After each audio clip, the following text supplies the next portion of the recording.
Good morning friends. இன்னைக்கு படிச்சு பிடிச்ச கதையில நம்ம என்ன பார்க்க போறோம் அப்படின்னு பார்த்தீங்கன்னா, சிரியால ஒரு பள்ளியில நடந்த ஒரு உண்மை சம்பவத்த தான் கதையா பார்க்க போறோம். இது ரொம்ப அற்புதமான ஒரு நிகழ்வா இருந்துச்சு. அத உங்க கூட பகிர்ந்துக்கலாமே அப்படிங்கிறதுக்காக தான் இந்த பதிவு.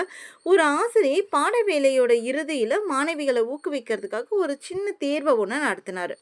அந்த வெற்றி பெற்ற மாணவிக்கு புதியதொரு ஜோடி காலணி வழங்கப்படும் அப்படின்னும் அந்த ஆசிரியை சொல்லியிருந்தாங்க. எல்லா மாணவிகளுக்கும் ரொம்ப சந்தோஷம், மகிழ்ச்சியோட தேர்வு எழுதுனாங்க. இறுதியில அவங்களோட விடைத்தாள்கள் பரிசீலிக்கப்பட்டுச்சு. அந்த ஆசிரியருக்கு ரொம்ப ஆச்சரியமா இருந்துச்சு.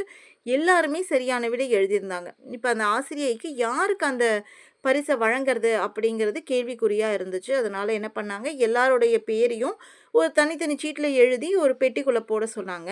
அந்த குலுக்கல் முறையில அந்த பேரை தேர்ந்தெடுக்கிற மாதிரி வச்சிருந்தாங்க.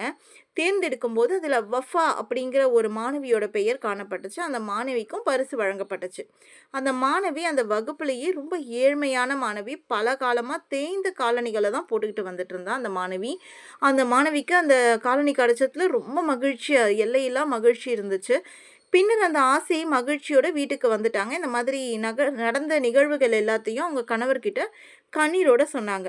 கணவரும் ரொம்ப மகிழ்ச்சி அடைஞ்சாரு.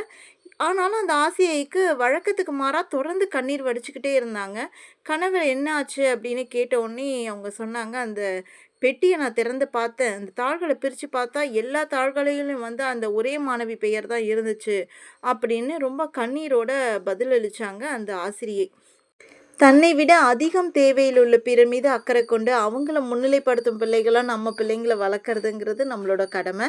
இந்த கதை உங்களுக்கு பிடிச்சிருந்துச்சுன்னா மறக்காம லைக் பண்ணுங்க. நம்ம சேனல மறக்காம சப்ஸ்கிரைப் பண்ணுங்க. Thank you. பாய்.